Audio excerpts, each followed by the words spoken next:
murders were as gruesome as they were shocking.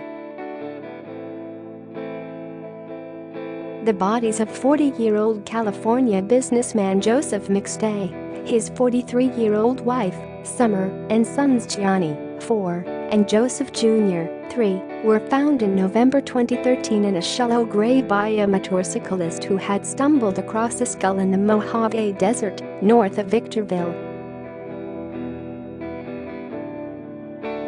According to detectives, Joseph's body was found with a white extension cord wrapped around his neck. Summer's skull was fractured, and one of their sons' heads was bludgeoned 7 times. A 3-pound sledgehammer was also found buried at the site. The family vanished without a trace 3 years earlier in February 2010 from their Fallbrook home, 4 months after they moved in. Their 2 beloved dogs, Bear and Digger, were left behind in the backyard, and nearly $100,000 remained untouched in Joseph's bank accounts. There were no signs of forced entry, so their disappearance was largely treated as a missing persons case until their bodies were discovered in 2013.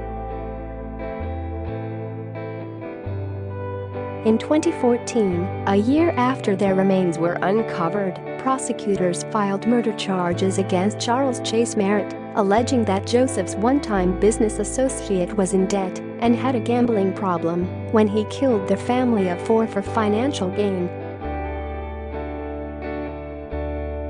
Merritt, who is now 61, is currently on trial for the quadruple slayings and faces the death penalty if convicted. He has maintained his innocence. During opening statements Monday, San Bernardino County Supervising Deputy District Attorney Sean Doherty said the case was all about greed and greed's child, fraud, according to the Riverside Press Enterprise. "We can't answer all of the questions," Doherty said. "But we can answer the who. The who is the defendant who is ripping off his best friend and got caught."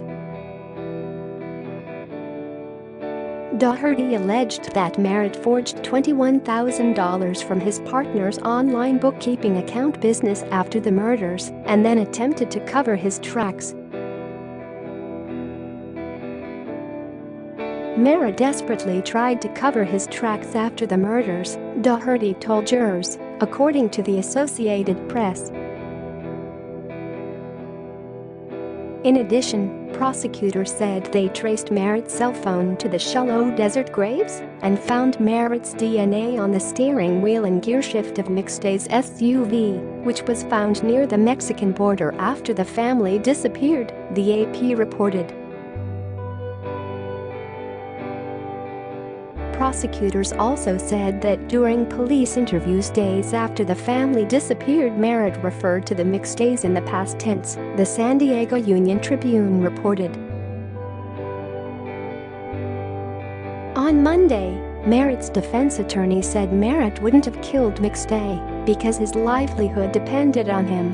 The attorney said prosecutors had the wrong man and pointed to another business acquaintance of McStay's as the real killer, according to Press Enterprise. Merritt's defense team also argued that their client's DNA was not found at the burial site, but DNA from unidentified individuals were.